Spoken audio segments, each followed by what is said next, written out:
All right. Hello, everybody. Hi, Alyssa. You can come on up if you want. Yes. Yeah, you're who we've been waiting on. Yeah, so I thought that it would be helpful for contextualizing the other folks that are going to be speaking about their direct experiences with wrongful incarceration to contextualize this phenomenon in the broader historic framework of policing in our country and talk about the ways that community control, the police can address wrongful incarceration.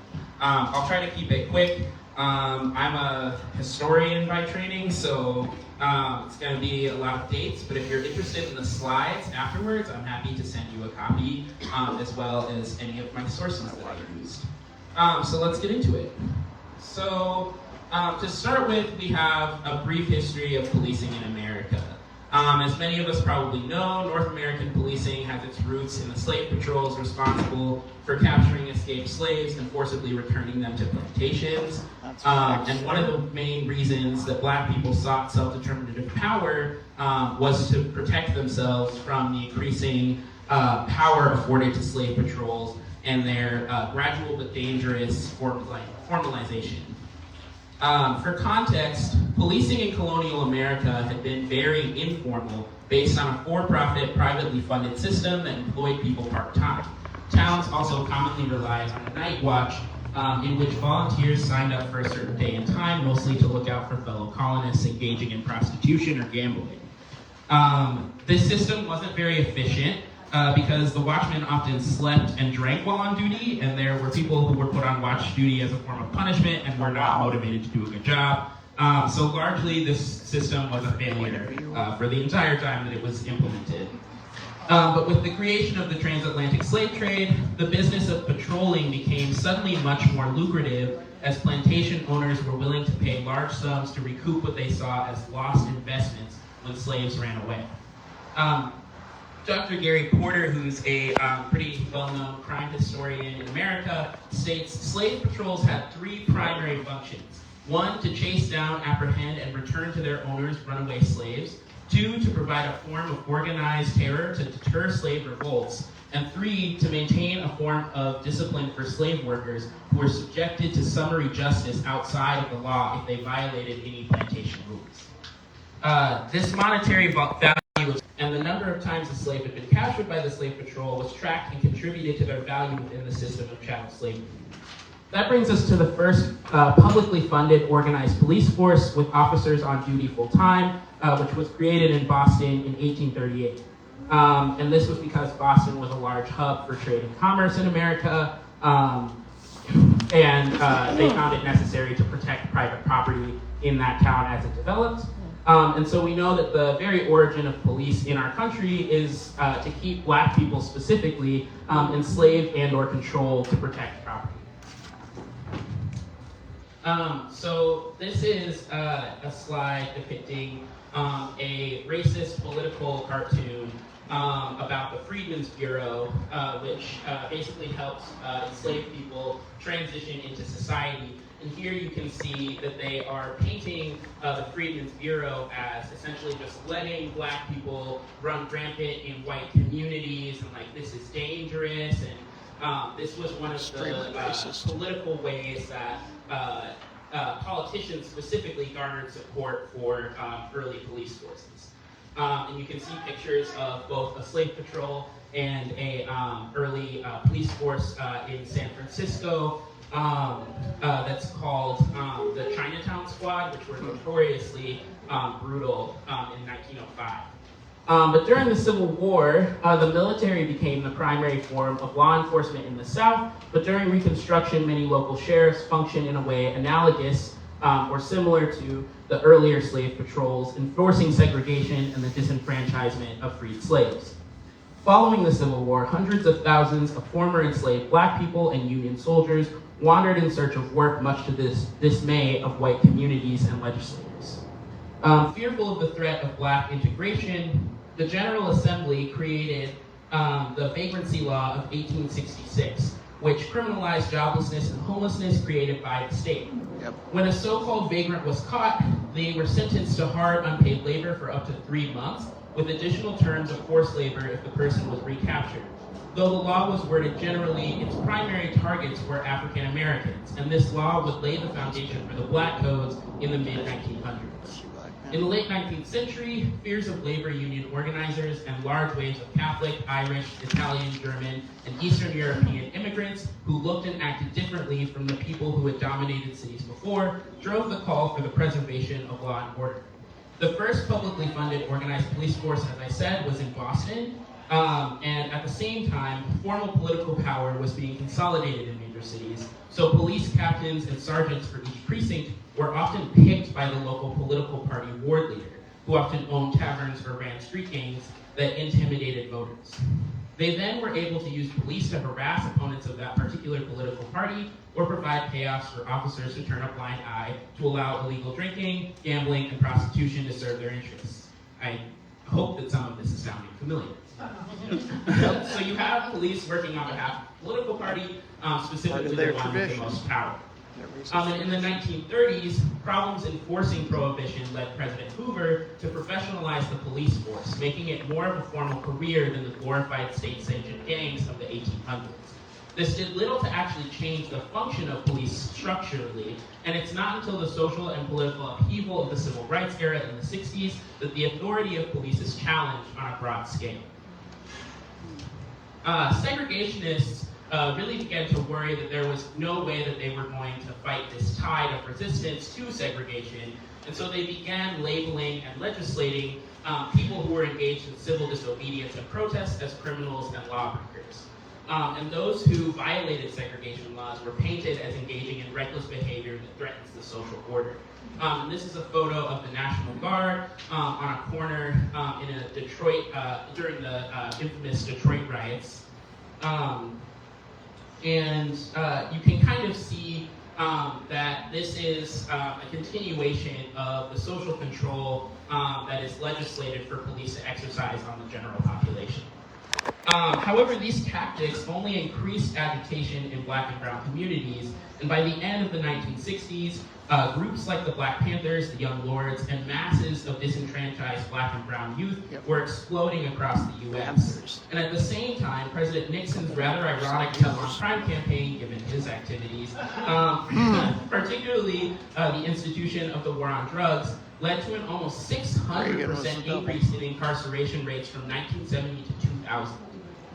After Nixon created the Office of Drug Abuse Law Enforcement in 1971, which is also known as VODALE, they arrested more than 6,000 people in just 18 months, the majority of whom were Black men.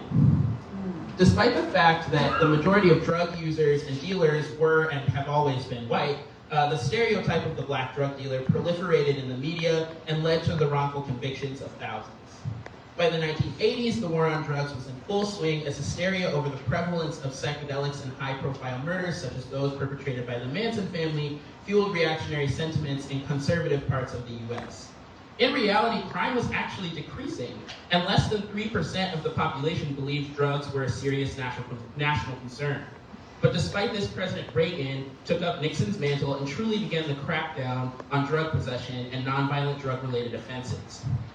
In 1984, Reagan signed the Comprehensive Crime Control Act, which included harsher penalties for cannabis cultivation, possession, and distribution, and established a new civil asset forfeiture program that allows state and local law enforcement to share the proceeds from asset seizures made in collaboration with federal agencies.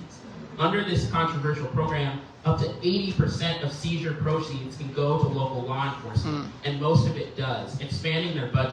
By 2019, $36.5 billion worth of assets have been seized, much of it drug-related. So some of the causes of wrongful incarceration are listed here in this graphic, but as you can see, far and away, alleged police misconduct or error is by far the main reason why people are wrongfully incarcerated in the United States. That's big facts These there. are some of the historical causes as well of our current crisis in the so-called justice system. And it's through this flawed and purposely unequal system that has made the United States a country with the highest wrongful conviction rate in the world. Many experts suggest the second is Israel, hence its infamy as the world's largest open-air prison. Here in the US, these inequalities are inextricably tied to race. Despite making up just 13% of the US population, Black people account for more than 50% of those incarcerated. Innocent Black people are wrongfully convicted at higher rates across all major crime categories except for white-collar crime. For murder, it's 7.5 times the rate of whites. For rape or sexual assault, 8.5 times the rate of white people. And for drug crimes, a whopping 19 times the rate of conviction compared to white folks. Additionally, assaults on white women by Black men are a small minority of all sexual assaults in the United States, but nearly half of sexual assaults with eyewitness misidentifications that led to exoneration were against Black men. And this is from the Race and Wrongful Convictions in the United States 2022 report. So these are recent numbers. Statistics for other racial groups are high, but are far outpaced by the wrongful conviction rates for Black people. Hence why I focused on this racial group for this presentation. And as we can see, the legacy of racist policies continues to disenfranchise Black and brown people, primarily poor and working class people who are forced into illegal activity as a means to subsist under the unequal system of capitalism. We can see the historical roots of disenfranchisement and the racist policies that have torn apart Black communities since the inception of this country. But Black people are not passive victims of inequality and have consistently fought back. One of the major ways we have done this historically is through the fight for community control of the police. And I will conclude this presentation by briefly outlining the history of community control, where our current fight stands today. So Black resistance and the demand for community control really begins post-Reconstruction. And in Frank Chapman's book, A Marxist-Leninist Perspectives on Black Liberation and Socialism, he describes how during Reconstruction, Black people as a people had democratic community control in the Black Belt counties over how the law was enforced and who enforced it. And just for anyone unfamiliar, Reconstruction refers to the period following the Civil War when the U.S. government sought to integrate Black people into American society. In practice, however, due to the establishment of sharecropping, which kept Black people in similar economic conditions as slaves, and the proliferation of the Black votes that prevented Black people from participation in municipal government, little had actually changed for most Black people. According to Foner, who is a Black historian, historian of Black history, he's not actually Black, but he's a political historian, the entire complex of labor regulations and criminal laws was enforced by a police apparatus and judicial system which Blacks enjoyed virtually no voice in whatsoever. In response, Black people sought to establish mechanisms that gave them greater control over their everyday lives and to protect themselves from white supremacist attacks, including from police. Many Black men chose to enter political office during this time, and during the height of Reconstruction, 700 African American men actually served in elected public office, among them 2 United States senators and 14 members of the United States House of Representatives. And then another 1,300 African American men and women held appointed government jobs. On a more local level, Black people organized their own militias to stand against groups like the Ku Klux Klan and established an early form of community control by collaborating with Black regiments of the Union Army to squash efforts to abuse and subjugate Black people and to squash counter-revolution, basically, in the South. However, Reconstruction was soon abandoned by Northern whites, and the withdrawal of Northern troops caused a new era of repression of Black civil rights to emerge. So the Black Panther Party sort of formed out of this increase in repression. The Black Panthers were founded in Oakland in 1966 by Huey Newton and Bobby Seale. Initially a response to police brutality in which members organized armed cop watches to defend against racist police, the Panthers believed that in order for Black liberation to be possible, Black people needed to have the power of self-determination. To the Panthers, community control of the police was essential in establishing Black self-determination because the police were a constant threat to all other organizing goals. For example, cops would routinely raid the kitchens that the free breakfast program operated in, destroying food and intimidating program volunteers. This is a picture of some children who were benefiting from an exit program of the free breakfast program that also provided families with groceries. I like to say this quote in almost every presentation that I do because I think it really encapsulates the power of community control of the police. This is by Bobby Seale during a Chicago Community Control the Police conference. And he says, there the police is real power is manifested in the organized guns and force. But we're saying that the people in this community, the people in this country, don't have any control over that organized guns, force, and power. We're saying that the capitalists, the racists, and others have control over it.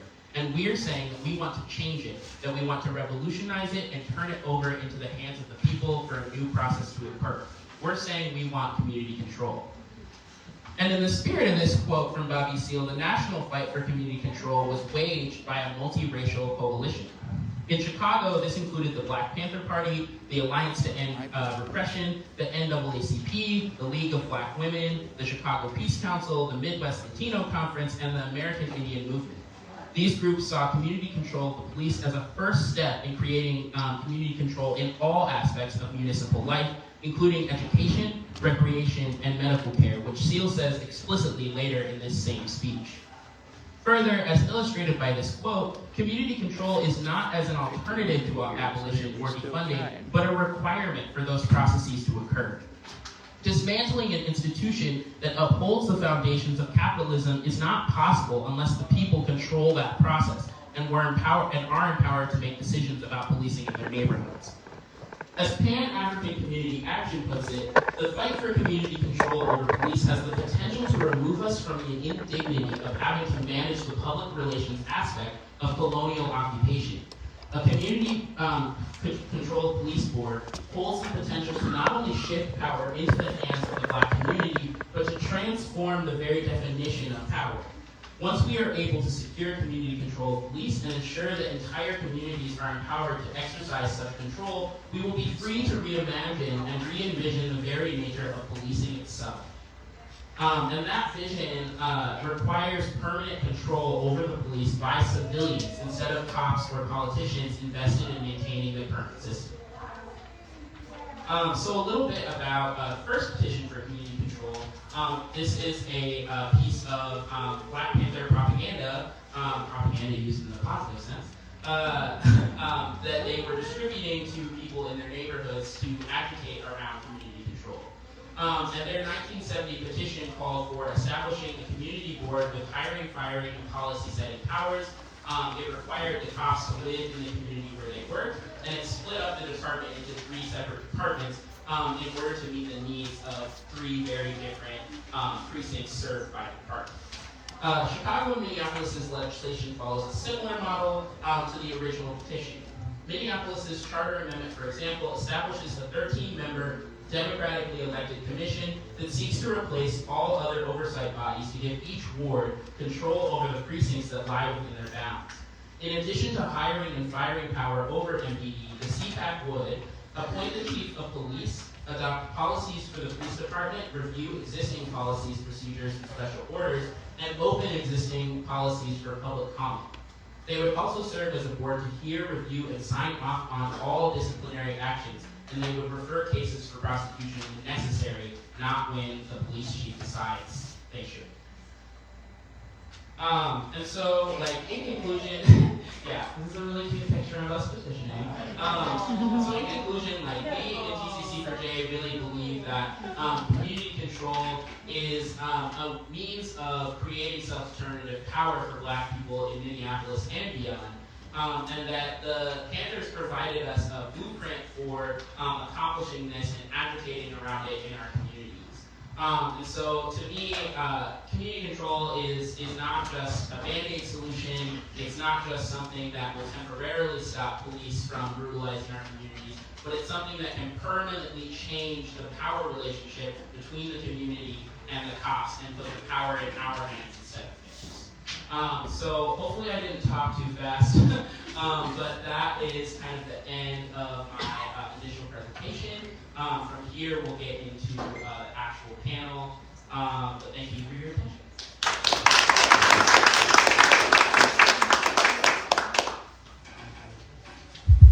Well, thank you, Jay, for that lovely presentation. I feel like it gives like more concrete ideas and things for people to look at how we're trying to implement CPAC in Minneapolis. and actually get it on the ballot so you guys can vote on it. So I'm really stoked that we're going to be turning in our names in May 1st. So if you haven't signed the petition, please go to the back. And if you're a Minneapolis resident and voter, you can sign that petition. But it'll be awesome to finally see it get on the ballot. So moving along, for a couple of house cleaning things, people who have food trays, you can bust your trays up here by the water table. Take care of all the trash and the business. And then restrooms are out that door if you need to use it. So just wanted to give those FYIs to people who didn't know. And then we're gonna move along. And I want to welcome Alyssa to our panel. Alyssa is the founder of Wrongfully Incarcerated and Oversentenced People. And she also has a spouse who is currently incarcerated and who has been oversentenced. Per his counterparts who probably gotten slapped on the hands or just probation or probably didn't even do any time incarcerated at all for the crime or the thing that happened.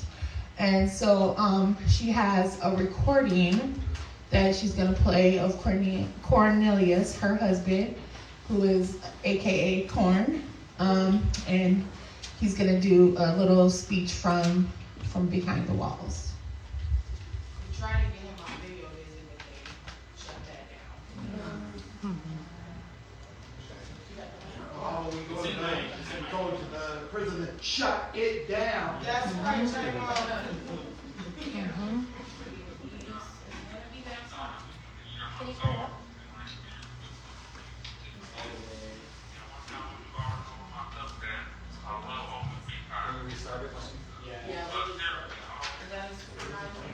It's playing from my computer. So he said something about Bluetooth thing, right? Okay, I'll look up my phone for that.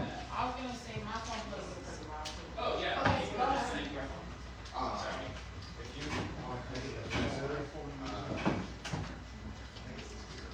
Yeah.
Those who are just in blue.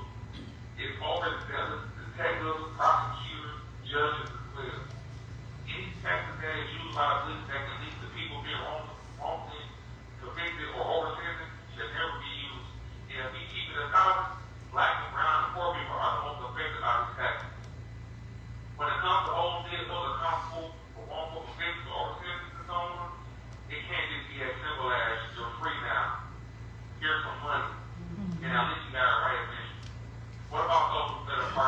injustices. When someone dies in a family, the family suffers a lot of trauma.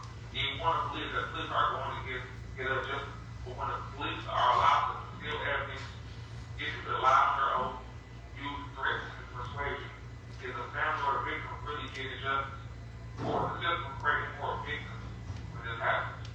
All cases that these police detectives, prosecutors, or how have you detectives, every case they handle should be open to review. Like that's every case. Why is that? Because by doing so, will show that Minnesota ranks, and they're also like especially when it comes to black and brown support. One way I believe that they help with the negative experience that me and others have had, the police stop allowing us to believe and think they're above law this for the code. But more further, we have to as a community stop letting these people get against one another. I don't know one person who's advocating for lawlessness and that the police are needed. But we are the police to understand it, just like they want to make the home to their parents. Now they say we do too. Just like they're fighting with us, we're even more fighting with them. So when we hear or are told about someone trying to get away from the police or avoiding arrest, that don't make them guilty for anything. We just got what happened to Jamar Clark, Cobb, and Mayan, and many others on our mind. We have to constantly make sure they work for the people and not the other way around. And we want justice, and that's fairness and righteousness. And if our goal is fairness and righteousness, that requires us to give us the same resources, right, and power they have. Right now, I'm preparing for my pardon and my convocation that will be applying for later this year. I'm currently still in prison, which is a whole different other fight. But through it all, I'm staying focused and positive. Programming outside of what I hope to continue to do. Outside of programming, I hope to continue to do things like this, sharing my story as well as others. If you really want to know how to, I used to talk to my boss, listen. Before I go, I want to share two quotes from Malcolm X. The first being,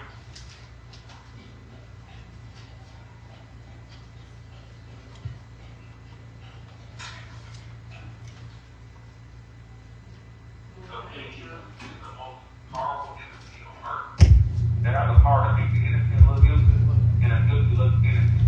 And that's powerful because they control the mind of the master. The second one is, if you're not careful, there's perhaps hate of the people who are being oppressed and love the people who are being oppressed. Yep. I'll leave as I come, with peace and love.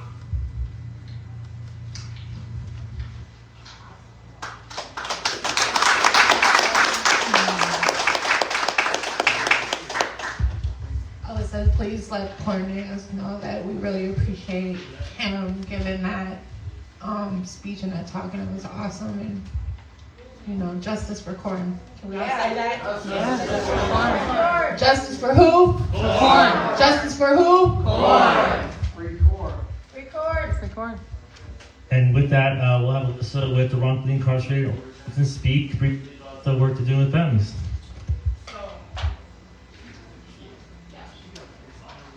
So the work that we've been doing for the last couple of years with the wrongfully incarcerated over-sentenced families is getting their stories out heard.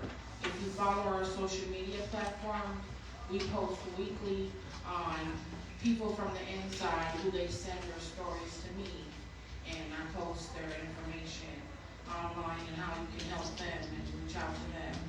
I also am in contact with multiple families, and I direct them to resources that we utilize to,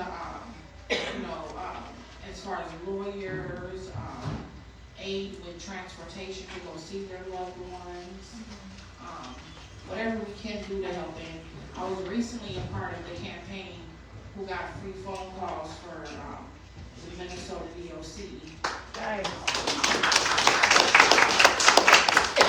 That's helped, although it's caused a lot of traffic and confusion on the phones, But now we're looking at another bill to be heard. It's actually being heard presently to make all communications free, e-messaging and video calls. Yes. Yeah. I was actually supposed to speak at the Capitol on Monday, but I was sick, so, yeah, so we're still pushing for that, and, you know, we have a few things going on currently. We're looking for people to sign Cornelius's letter for support. First commutation, I have them here, and I have my contact information here as well. We're looking to get a campaign together specifically for porn to help in all ways, you know, put our minds together to see what we can all do to get him home. And I urge the community to get involved in this because, you know, this man can do great things out here for our community. And it's known, you know, and, you know, we've been here supporting. We just ask that everybody supports us as well, you know, because it's our time coming in. He's supposed to be going up for commutation and sentencing at the end of this year, so we're trying to get these signatures and things in the works now. Thank you all.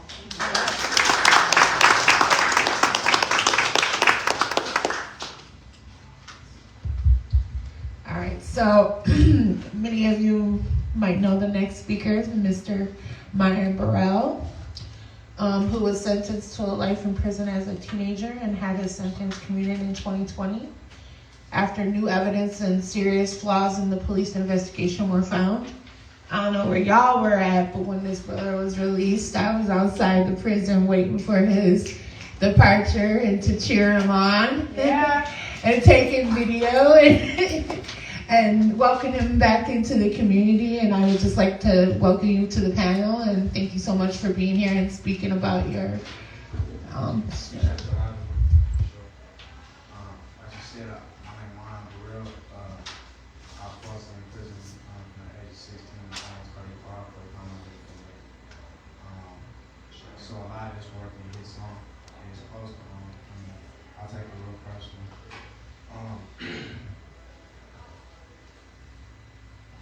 It's a lot of power in this room, and that's what I come to do convey is to let y'all know like the capacity that y'all have, like the ability that y'all have to put your hands together. You know what I'm saying? You actually help each other. You know what I'm saying? We can mobilize. You know what I'm saying? Boots on the ground, it really works. As far as with me, you know what I'm saying? Just speaking on the injustices in itself, like a lot of times people be oblivious to the severity of the situation of other people and that's just affected firsthand situations. So with us being able to convey that message clearly and fast to get people who might not be affected know what's going on in our society, like insight on what's taking place, I think it's instrumental on changing the conditions of our people.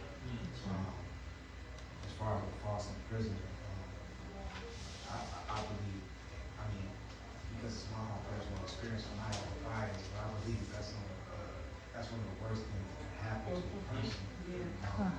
Because it's having something taken away from you that you can never have in return. You can never ever reinstate. It's not you get it back once it's taken away. And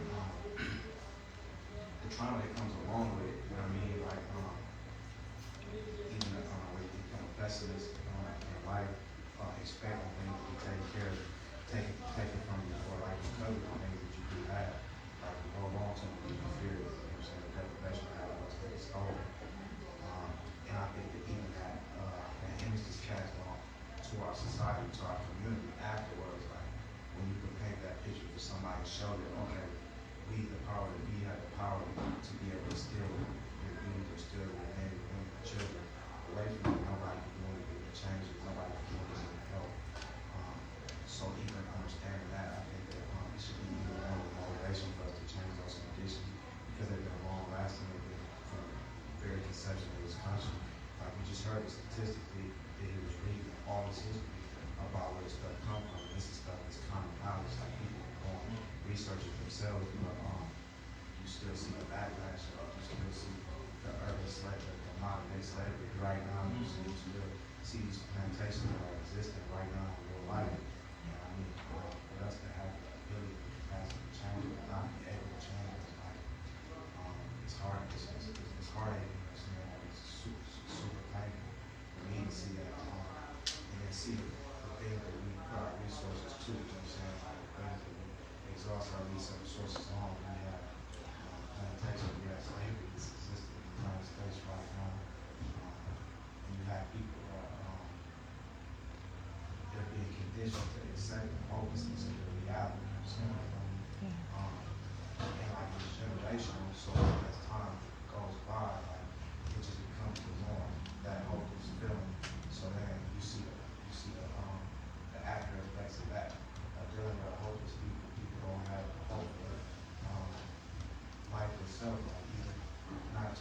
existing but actually living. People just know that I'm going to exist this way because it's a criteria that's been created for me. So I have to create, I have to exist in these systems in these specific areas. So I know that everybody beyond that. But that's a mental condition. People control the narrative. And that's another big thing is like, if you can control the narrative, you can control what a person consumes. If you control what a person consumes, control the person's thought process. If you control the thought process, you can control their action. And a lot of that is like, act like this was talking about, to project, this stuff out there clearly. You guys got the opportunity where you can go and research every case that you talk about, and you can do your own research yourself and see if there's justice or injustice. And every single person, all these names and titles, these are human beings. We're always talking about like the gang, like having these titles put up on the gang member. I was sent to prison as a menace to society as a gang member, and they basically put a title on me in order to humanize me, in order to so where basically if I can put a title on it is inferior of a human being, I can treat you less than a human being. And this is a child that you're doing this to. So not only are you not treating them like a child, but you're treating them less than a human being. And by law, you're able to get away with it because we have these titles that are put on when they go through the judicial system. So understanding that as well. I appreciate y'all helping me with this.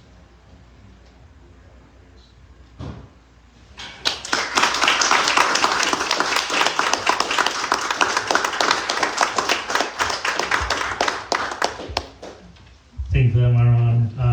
I really appreciate the comment on the power that we have here in our room collectively and individually, and how that connects to what we're talking about here with community control is putting that power back into the people that will allow us to have that self-determinative power. Our next guest is Tashira, the partner of Justin Tigan, whose life was stolen by St. Paul Police, and the founder of Families Supporting Families Against Police Violence. We'll now talk briefly about her work. Thank you all for having me today. I'm very grateful to be here, especially being where I come from. I always think about, I literally came from, I remember one time I was grieving over Justin, and I was praying, and I had asked God why. I said, well, he's gone now, and I'm here. I'm left here to know that he died like that he was beat to death, and that he was thrown inside of a dumpster. And I stand up for him 15 years later not because he was the father of my child. Yes, that plays a part in it. But most of all, because he was a human being, I know that he didn't deserve to die like that. That's right. Yeah, that's right. And I just heard Mayan say that they wanted to put this title on him, right? And what they did for Justin after they killed him is they said that he was a drug czar from Detroit. He's never been to Detroit. That he was the head of a gang and all this kind of stuff they said about Justin. And we were grieving as a family, literally distraught. Me and his mom, his brothers and sisters. I will never forget his little sister's scream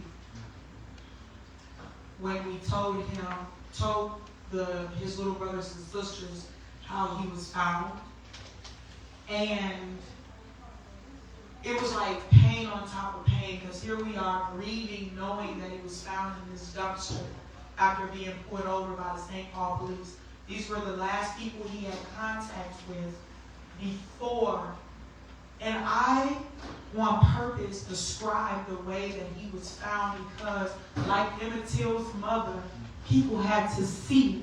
Because you can say stuff over and over and over again, but until someone actually sees it, it doesn't become like real. I talk about the dog bites on his body. His skull was cracked in half. I walked in the mortuary and his head was this big and it was cracked on the right side. His wrist was detached from his arms because you could see where he had the handcuffs on. His eyes were punched in. The father of my son looked nothing like himself. My son couldn't even recognize his dad in the casket. And this is just, now that sounds gruesome from me just explaining it. Now imagine when the medical examiner, who FYI helped cover up the case, when she showed me the pictures when he originally was found with the blood all over his face, and just the way that his body looked. They lynched. This was a 2009 modern day lynching here in Minnesota. Right here in the city of well, not here, but over across the river in the city of St. Paul. They lynched Justin. And his murder was a cover-up. So then I decided, after there was inconsistencies, because they didn't tell us that he was pulled over originally. They told him that they told me and his mother that he was in a car accident and missing from the scene when they got there. Now, Justin's family is white. Justin was biracial. But he was darker skinned, so you really couldn't tell that he was biracial. But his family, they were believing this story that the police originally put out, that Justin just had injuries, he ran, he laid in a dumpster, and died in a dumpster. But by me knowing who Justin was, I knew that he didn't die like that. And something in my soul was saying he did not die, and these people are attempting to cover up his murder. But I say, even if you don't believe, whatever you call it, but by God's grace and mercy, they were not successful, and they will not be successful with this cover-up. 15 years later, I have finally been able to file a lawsuit against Hennepin County as well as the city of St. Paul, and that's what I'm fighting through right now as I speak. I'm fighting through that lawsuit because, and what I want to show to the rest of the families that have lost loved ones wrongfully incarcerated, overly sentenced, to the families that have lost their loved ones and since Justin, is that when you don't give up, when you keep going, when you refuse to be quiet, when you refuse to lay down and take what they give you as a community, as a family that loves somebody. You understand what I'm saying? I wasn't just his mother, but I had enough love in my heart. And you guys have enough love in your heart to say no more.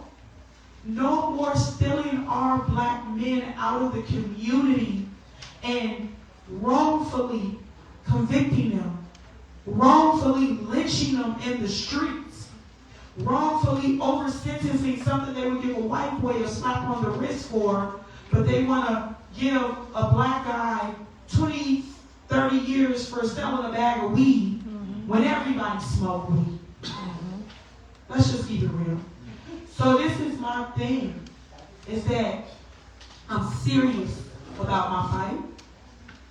I'm not here to, and I'm nowhere near tired.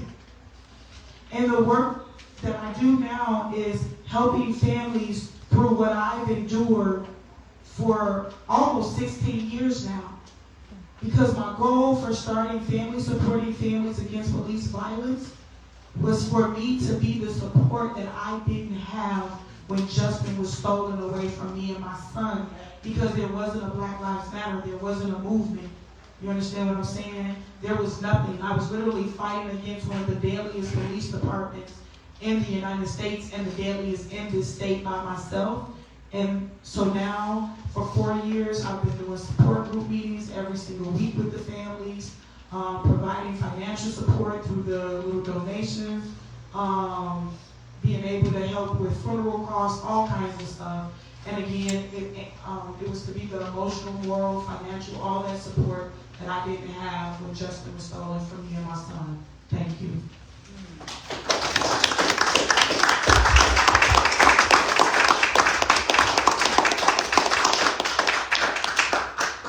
Thank you so much for that. It's hard for me to like look at you and talk at the same time because that's very emotional.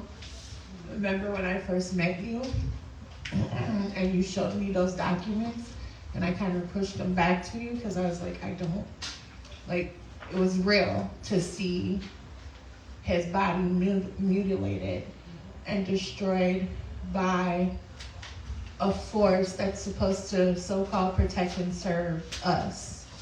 And instead of protecting and serving us, they're killing us. And I just want to thank you so much. You're the definition of can't stop, won't stop, right? Mm-hmm. You just keep going and you keep going and you keep going. But I also want to let you know to breathe. Mm-hmm. Make sure you take care of yourself. Everybody on this panel right here, including you, Mr. Yates. You do entirely a lot. But I want to say to each one of you guys to just breathe and like just know that you have a community and people here to support you. And when you're feeling it, don't hesitate to reach out because that's what we're here for. And I want you guys to give them a round of applause again.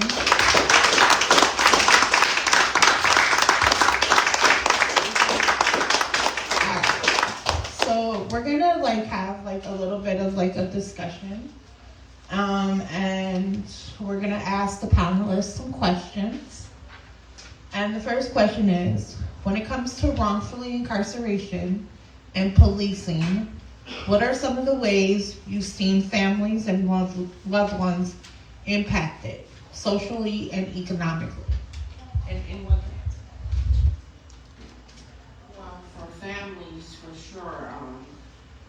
Cornelius, I'm speaking from experience, not just from being with Cornelius, just being black and having my family taken through the system as well. We've suffered not having our dads around or our mothers around, and all because they're really just trying to take care of their family. And as far as Cornelius' case, he has a 17-year-old son that he's never physically touched outside of prison walls. He was born while he was in prison. He graduates high school this year, and we're running around crazy trying to get ready for prom right now. That's why I was late. Good late. But yeah, it impacts. He's very present in his son's life, but it's still not like being there with him, And it's hard, and I know it plays a toll on Corn because he let that boy run all over him because, he's in the situation he's in. But, it's hard, and I know his mother, she's strong as a bull. She's pushing on, she's in the green. Corn's mom.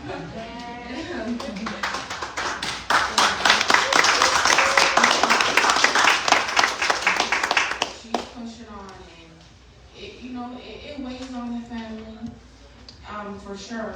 And economically, as I mentioned before, I just know the ideas this man has already from the inside about what he can do for the community and the people that he is from, where he's from, it can make an actual difference. Like, I just know it can. It's just his reach is so far, and the power that he has, it's just, I know it can be done, and we need him out here to be able to really utilize that. And it can happen. It's going to happen. He's going to be free. That's right. He's going to be free, and with the help of you all, I'm telling you, we can put our heads together, because it's hard to try to put it together myself, I ain't gonna lie. So with the help of everyone, to get on the same page and brainstorm, whatever, we can get him home and a lot more people home. And I hope I answered that question. Go ahead.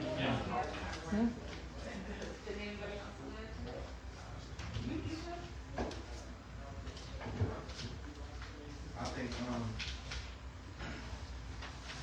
as far as like, wrongful incarceration period, or wrongful incarceration, when you deal with a family member who's been wrongfully incarcerated, it kind of instills a fear in you of the people that's supposed to protect and serve. And so you walk around like even, especially like if you have a parent who brought up, like somebody older than you, you always have people that tell you better be careful because you don't want to end up like your uncle. You know, he ain't doing nothing, he's in prison. You don't want to end up like your brother, he ain't doing nothing, he's in prison. And so in doing so, you're stagnating. Children's work, they only see so far. They feel like they can only reach a certain limit in life, but they're not supposed to go in certain areas because if they do, it's going to be a backlash, even if they're not going to do it wrong, because it's happening to somebody that wasn't doing anything wrong, pay the consequence of people's actions, penalized for not doing anything wrong. So when you have your own community, your own society, it's still that enemy to not do certain things because of the fear of you being snatched away or something like that. So that, and I mean the absence of anybody in your life, you try to recompensate, you try to fill those voids. And so if you got a husband who's supposed to be a worker and then he's no longer in the house, then the mom can try to recompensate for what he's not doing, what he's lacking, or like his sister or sibling or brother, they're going to try to step up and take that place. And by doing so, their position is end up left open. You know what I'm saying? So it's like it's going to be all type of empty space in the family, and then people trying to figure out where they're supposed to be because you were playing to a position you were snatched up out of your family's life. That's really somebody else in the family try to do a position.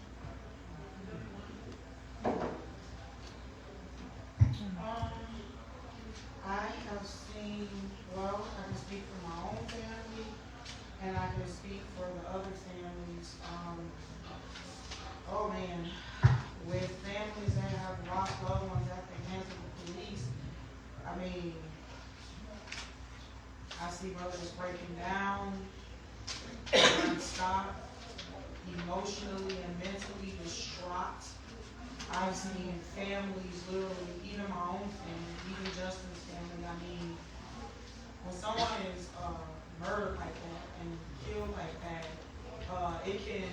I've even seen people die after a person is killed by law enforcement.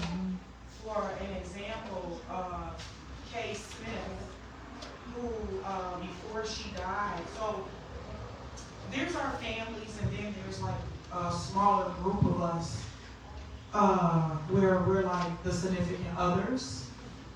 And so it's like me, and then it's Ashley Quinones, who her husband, who was Kay Smith, Taryn for Travis Jordan, Diamond for Orlando, little group of the significant others, right? Because most of the time the focus is on the mothers, right?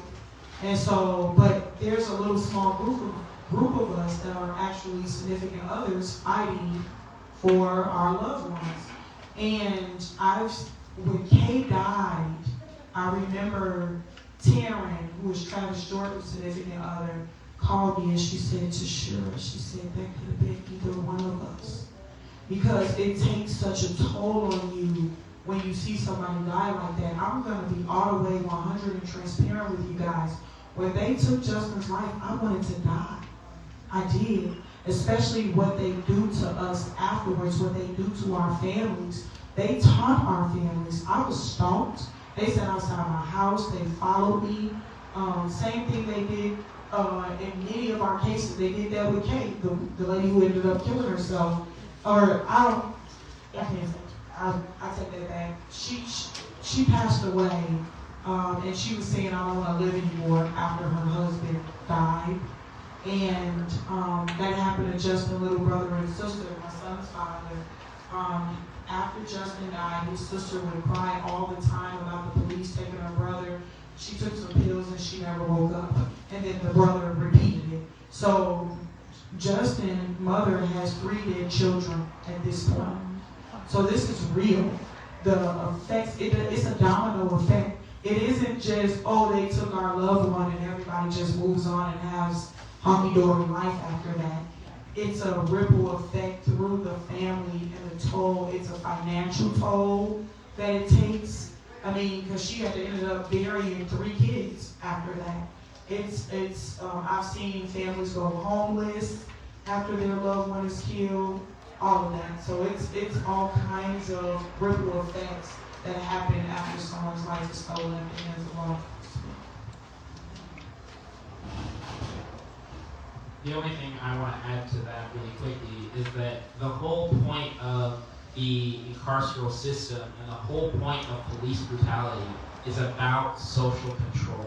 It's about creating a psychological landscape in which black people are so afraid and subjugated that it affects every aspect of our lives. I also don't know a single black person that doesn't either know someone that was killed or brutalized by the police or was brutalized themselves. I'm the youngest of 3, and my parents raised my 2 older siblings in like the south side of Chicago. And they moved before I was born specifically because there was this huge uptick in violence against young men in Chicago, young black men, and they were afraid that my brother was going to get murdered by the cops, and so they moved to Iowa. I mean, like, they uprooted their entire lives to move to like a field of corn because they were terrified of their children getting murdered by the police. It's a collective tactic to scare people into not fighting back, into not speaking up, and into being cowed into silence. Yeah. Thank you for that, Jay. We don't have a whole lot of time, so I want to give the panel an opportunity to talk about some of the barriers of getting wrongfully incarcerated people freed from prison, and how people here can support those families who were wrongfully incarcerated.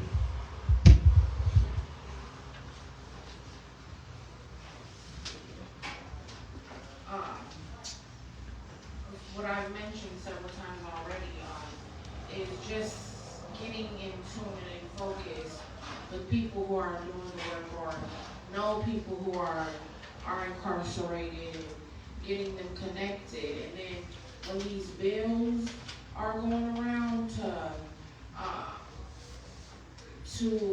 help the wrongfully incarcerated or over-sentenced. And for example, there's something that Hennepin County Attorney Mary Morardi, she put out the prosecutor initiative sentence adjustment. It's supposed to be to where people who are incarcerated can look to get their time reducted. It just went in effect maybe like a month or 2 ago, and people have applied for it, and they're telling them like you don't qualify. Everyone's not the model image. They're saying if you have all these points for being incarcerated, and automatically if you're a felon you are at 50 points or something. It's something like that if you're a felon. So you already have those points. And it's like, I hate to say it because I was so go for Mary, but she got us in her corner now, and she's making it still hard. The people that are really qualified for it are people that are hurt, or like people who are old, and that's done most of their time already. And it just sucks. Corn actually wrote a letter to her office, and Jamel Lundy had distributed out to them, specifying why it's important for them to look at where the person was at the time of their incarceration and to where they're at now. And they're making they're making it seem like they're helping us with these bills, and they're really not. Or all this money us taxpayers are putting in to them, and they're not utilizing it how they should. You know, that's something that I'd like to put to vote. We're actually putting it together with Tone Up right now, if you're familiar with him. Antonio Williams, putting that together now. So I urge people to get involved with that as well to help. And it's, you know, it's simple. Download JPay on your phone or whatever, and do some research on some of these people that I posted or that you may have known, and just send them a hi or see how you can help them out, you know? And, you know, there's lots of ways you can help. And if you want to know more ways, get in contact with me. We can definitely figure it out and work some things out.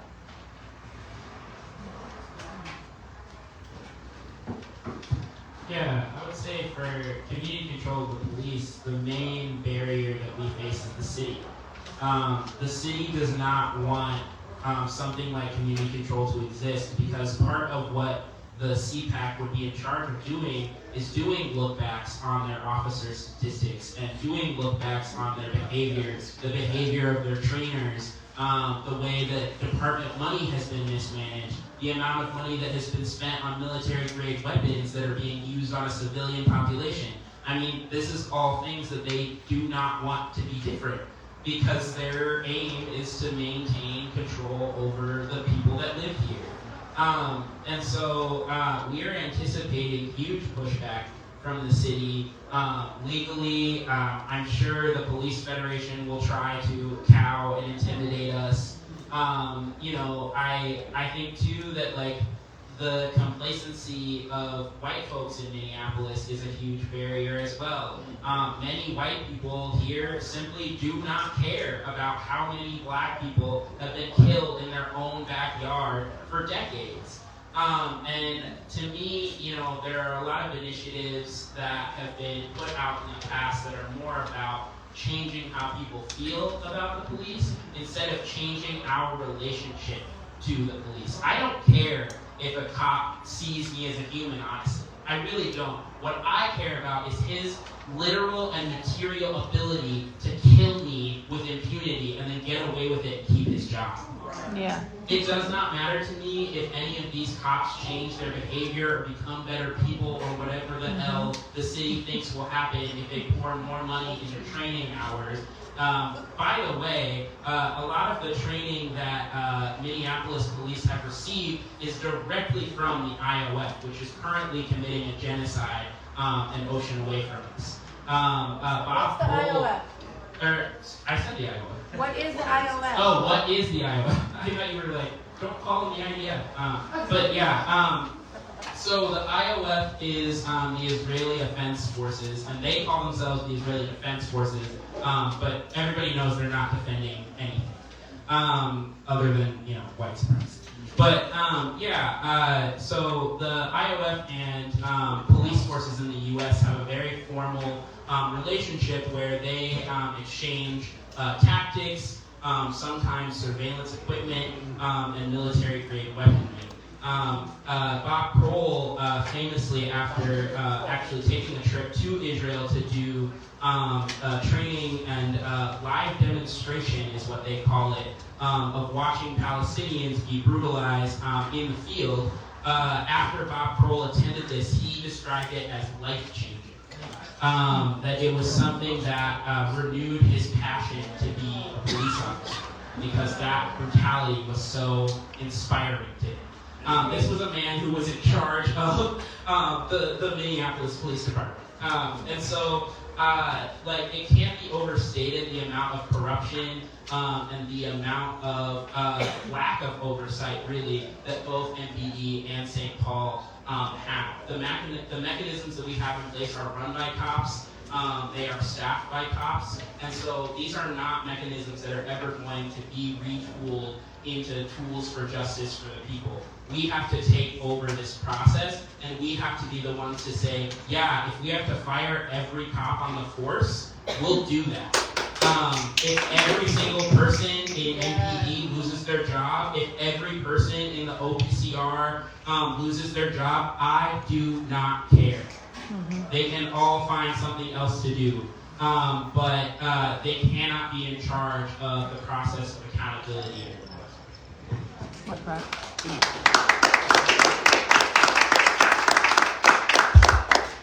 Do you have anything to add to that? What I want to add is that I just think that all of this is strategic. Well, I know that we all know that this is strategic and on purpose. The goal is to get black men out of the community, whether they got to lynch them in the streets, or whether they got to lock them up for crimes that they didn't commit, or whether they have to overly incarcerate, just get them out of the community. And what spoke to my spirit, or whatever it was that spoke to my spirit, is that a lot of people started moving here from Chicago, Detroit, all these other places, Gary, around, like I remember my dad came here in like 95. He came back and got his children, which would be my brother and sister, from Chicago, like 3 years later. So that's when we all, like a lot of black people, and then you got to think about the Somali community start coming in by the boatloads, the Hmong community, and this was a predominantly white state. And so I believe, from what I've seen and believe in my heart, is they were angry because their space got invaded. And so their whole thought process is, we got to get them out of here, and we're going to use the police to do it.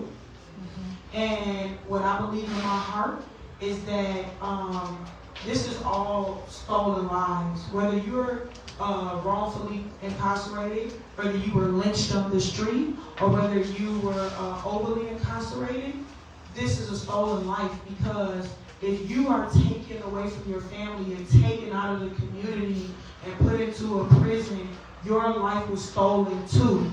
You know what I mean? It takes a psychological toll and all of that. So that's just what I wanted to add. It was another thing that I wanted to add, and it'll come back to me. It flew out of my brain.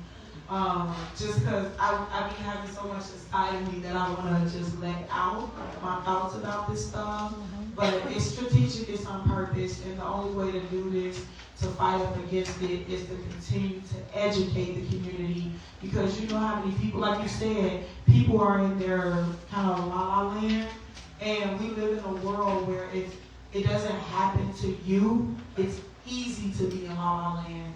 And so educating people on what's happening is vital to the change that we're fighting for. Exposing this, the only way to change this system is to expose this system. That's how I look at it. I think of that every day. The only way to change the system is to expose the system. That's all. So to wrap it up, I'm just going to ask one last question. And then I'll let you guys be free. How do you see achieving community control of the police, helping people in your communities from being wrongfully incarcerated and over-sentenced?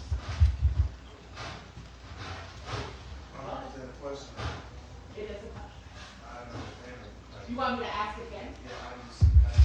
So community control is what we're trying to do.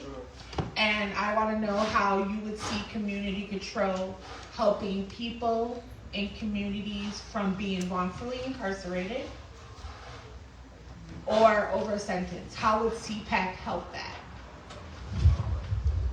I think that having people that are part of the community involved in actually, making the rules, you know what I'm saying? You feel me? Like, even creating criteria of the process, the process, everything, because it actually affects the outcome, whatever the end result is going to be. And a lot of times we have people outside the community that are basically, you know what I'm saying, like calling on the shots, but they go back home after work, you know what I'm saying? They don't want to deal with the trauma that comes along with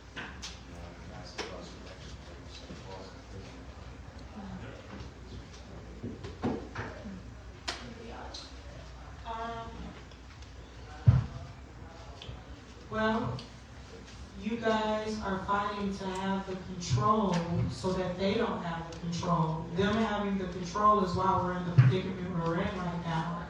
So we're going to be making decisions for ourselves. We're going to be making decisions, community control of the police. So therefore, we will have the control to tell them how to move. They don't just get to decide and do whatever they want to do and brutalize our community, brutalize and shred people's families apart. We get to look over stuff, and it's oversight. You know, we get to see what they're doing, so that they don't just get. It's a part of that exposure that I just talked about. The only way to change the system is to expose this system. And if we're overseeing everything that they're doing, then it's exposed to the public. They can't hide it. They can't sweep it under the rug. They can't throw someone like Mayan in jail and no one knows about it and it's sneaky and they're framing him and saying he's this thug and all this kind of stuff, because we don't have the ability to look over stuff where they can't do that. They can't sweep under the rug how they murdered Justin, because you guys are looking over everything that they're doing. That's how I see the benefit. Yeah, I want to touch back on what Warren had mentioned about the overzealous detectives and everything like that. Like, I think it all starts with them and the police. I think cracking down on them will definitely change the incarceration rate, period. Yeah.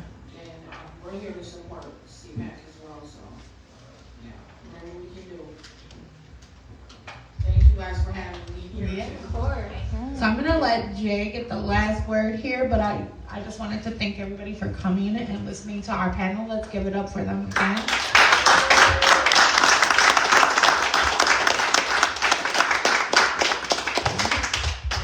I just wanted to quickly wrap by saying what I think a lot of people don't realize too is that the entire accountability process, from when somebody gets arrested to like when it goes to trial, is completely controlled by law enforcement.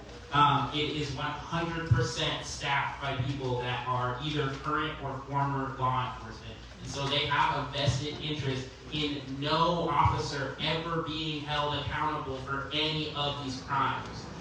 Because that would not only cost them money, but it would also jeopardize all of their jobs because they are guilty of the same things.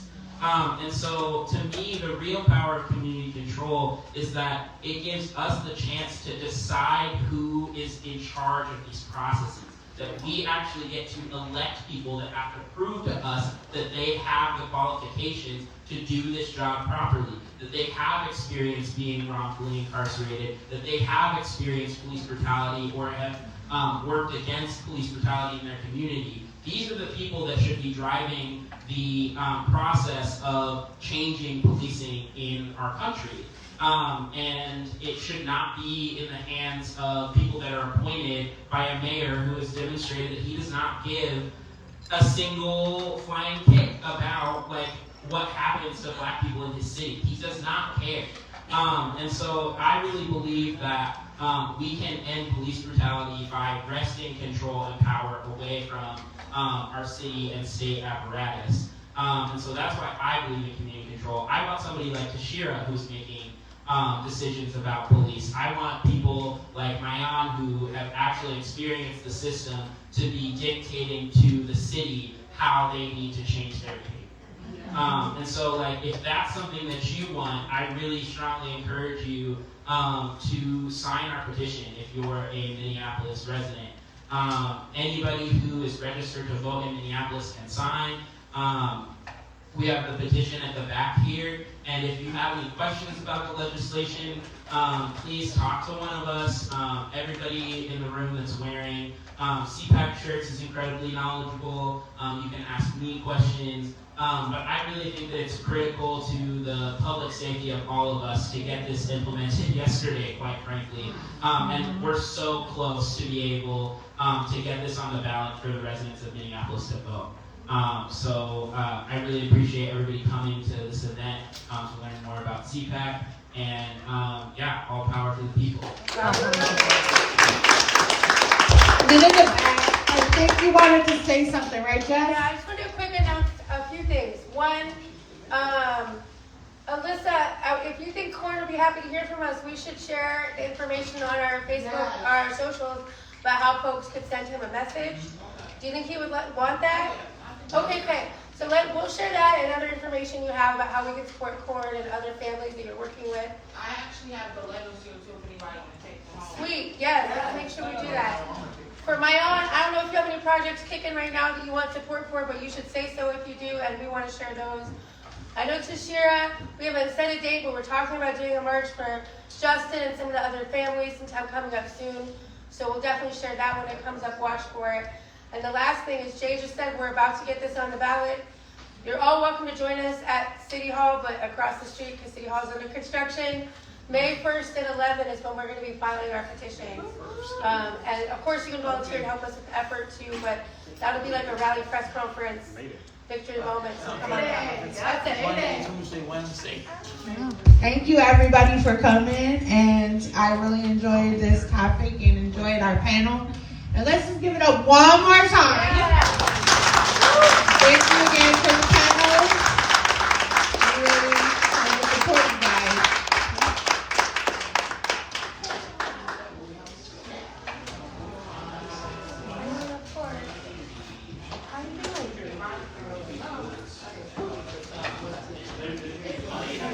Video here. Oh yeah. I know. Alright, let me end my live video here.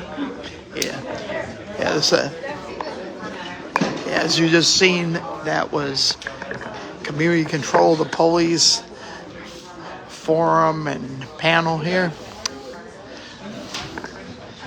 And as I said, if you are a Minneapolis resident, please, I'll post pictures later, but please, if you can, sign that petition.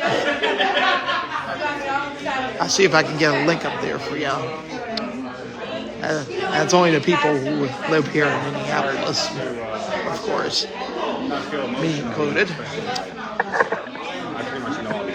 Although, if y'all live anywhere else, you definitely can support. And this has been a presentation of the Streets Advocate Station. If y'all power the people, I'm out.